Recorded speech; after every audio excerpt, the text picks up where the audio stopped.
Louvado seja nosso Senhor Jesus Cristo. Nós vamos fazer o nosso comentário ao quinto domingo do tempo comum, anual, Evangelho de Mateus, nossa celebração dominical, nosso nono encontro, quinto domingo do tempo comum. Celebramos o quinto domingo do tempo comum. Falei nos domingos passados do tempo comum que este tempo responde a 3 perguntas. Quem é Jesus? Segundo, o que ele realiza em nosso favor, isto é, a obra da salvação. Terceiro, quais exigências para sermos autênticos discípulos de Jesus no dia de hoje? Aqui neste domingo, irá tratar dessa pergunta. As exigências para sermos autênticos discípulos, vivendo assim as bem-aventuranças na terra, no mundo. Assim, vivenciando o nosso compromisso de vida com Jesus, somos abertos e sensíveis a realizar em atitudes a nossa fé em favor do outro, que é irmão, e que merece toda a nossa atitude em favor dele. A antífona de entrada é do Salmo 94, 95, no versículo 6 versículo 7, 94, versão grego-latina, 95, versão hebraica. É um salmo do pós-exílio da Babilônia. É um convite ao povo para que entre no templo, como também para nós cristãos, entrar em celebração eucarística e estar diante de Deus na comunidade de fé, para adorá-lo, presente e vivo pelo seu Filho, que se revela na palavra e no pão eucarístico. Entrai, inclinai-vos e prostrai-vos. Isto é, em adoração. Adoremos o Senhor que nos criou. É o reconhecimento de que é Deus aquele que nos criou, somos dele. Este Deus que nos criou é o nosso Deus. Na certeza de que só existe Ele, e só Ele, nosso único Deus Criador, e que nos ama.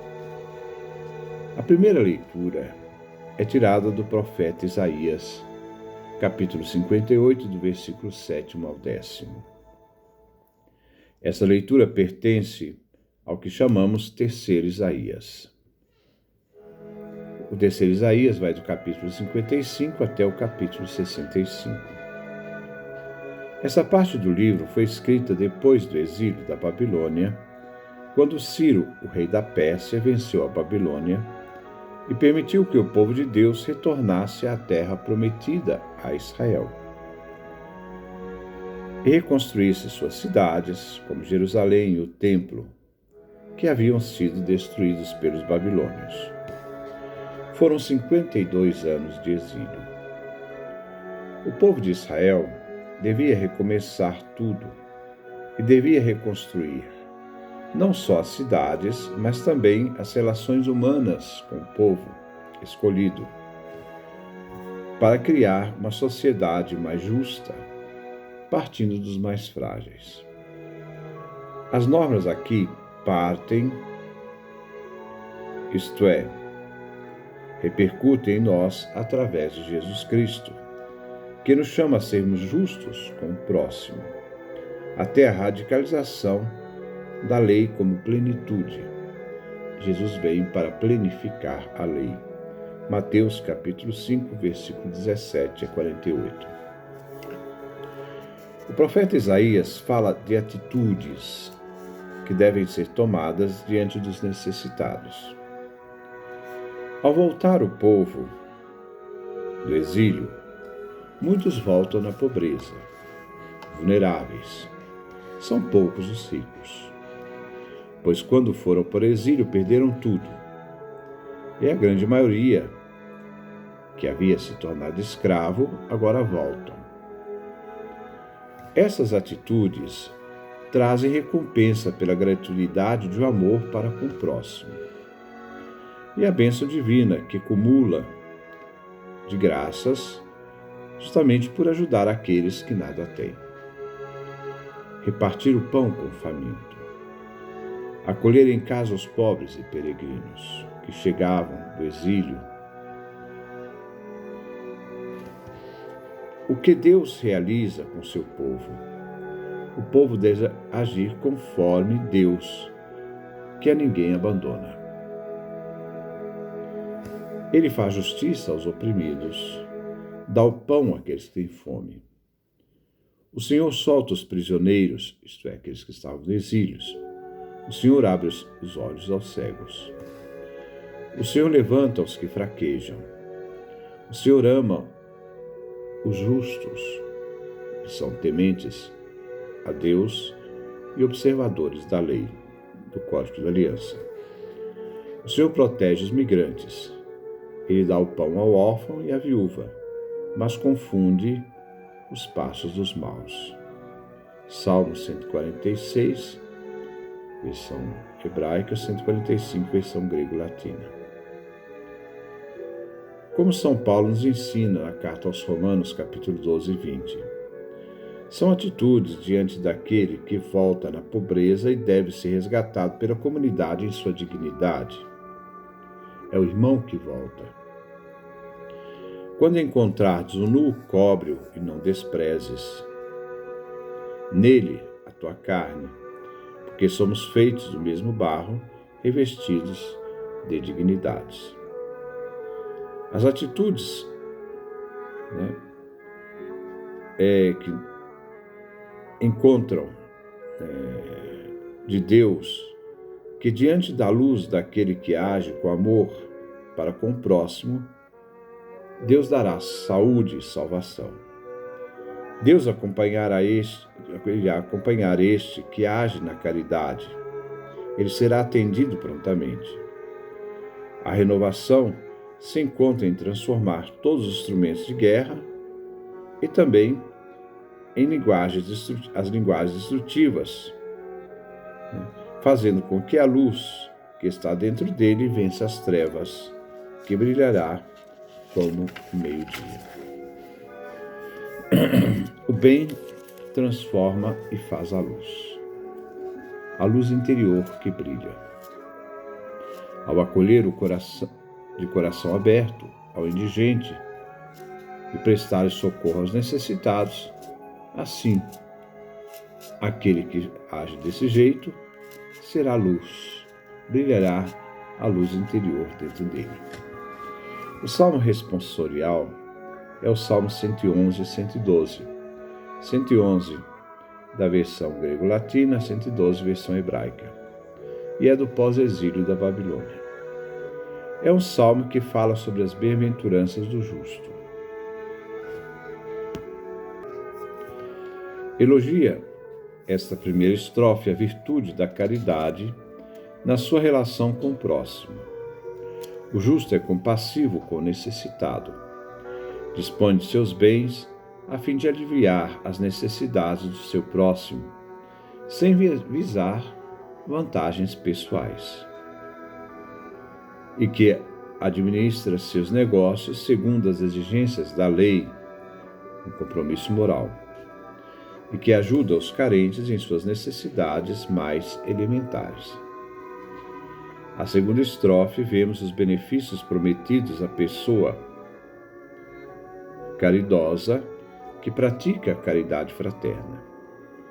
Ele não será esquecido pelo bem que fez. Terá sempre confiança em Deus, mesmo nos momentos mais difíceis. Este terá confiança em Deus, porque é esse Deus que lhe dá com segurança, pois ele é um homem de fé. A terceira estrofe mostra a segurança do ser humano que faz o bem e partilha do que tem amenizando a dor do próximo. O bem que ele faz não passa, fica para sempre.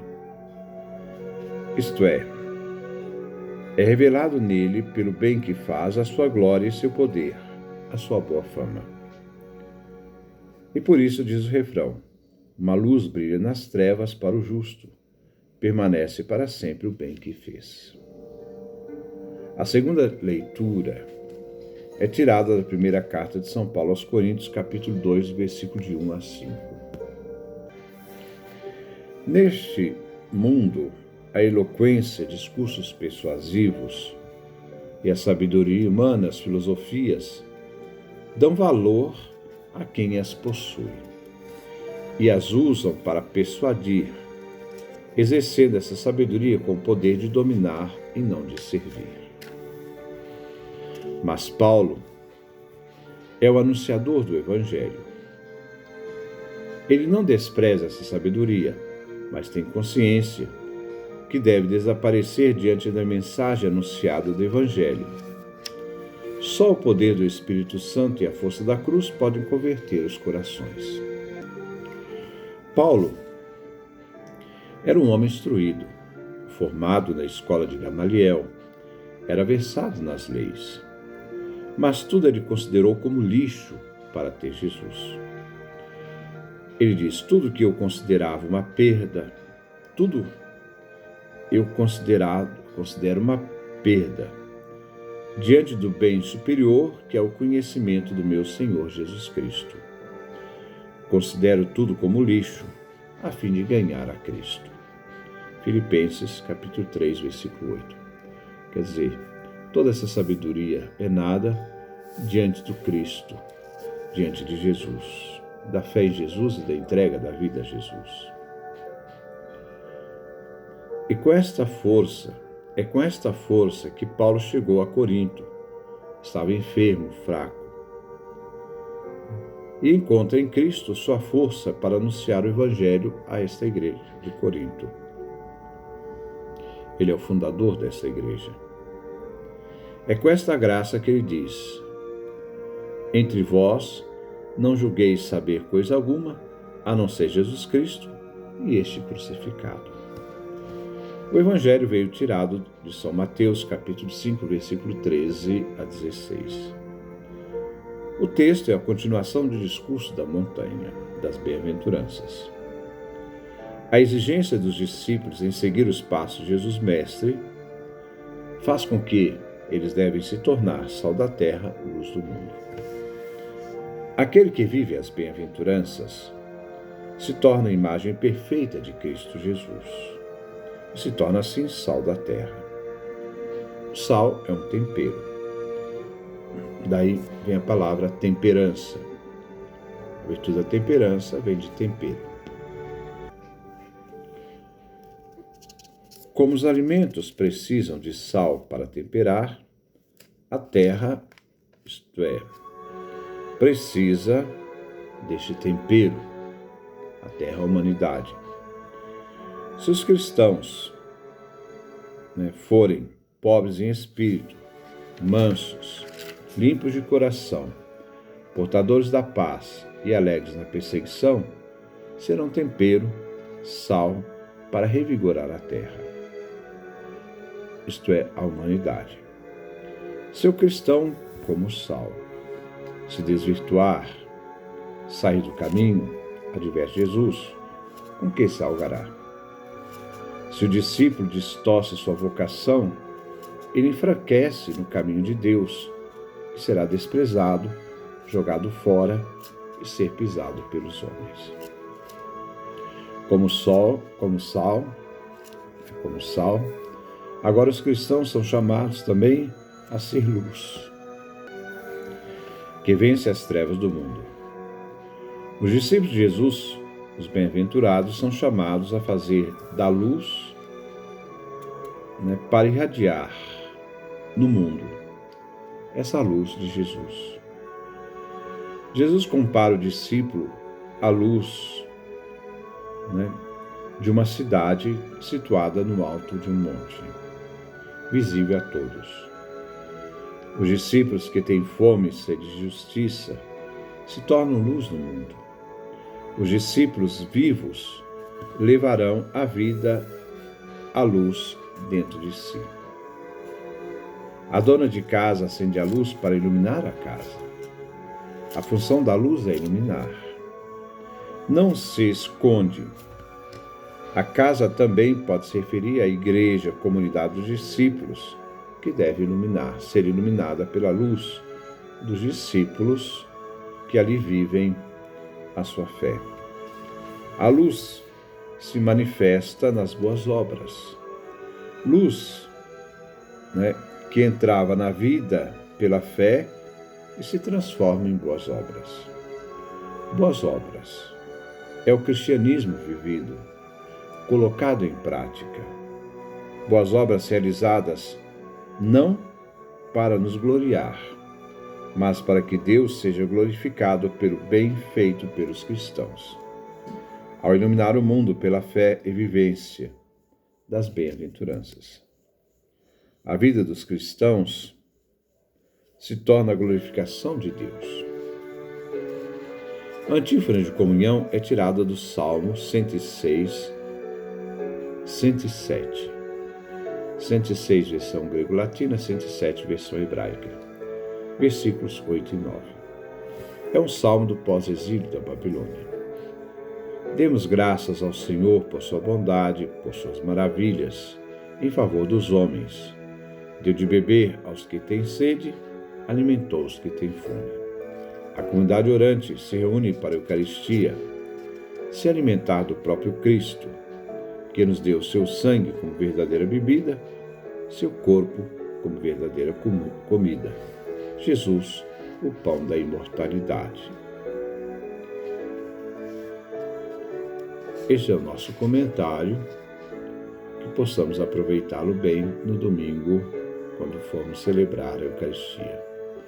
Que Deus nos dê a sua graça, a sua bênção, a sua face resplandeça sobre nós.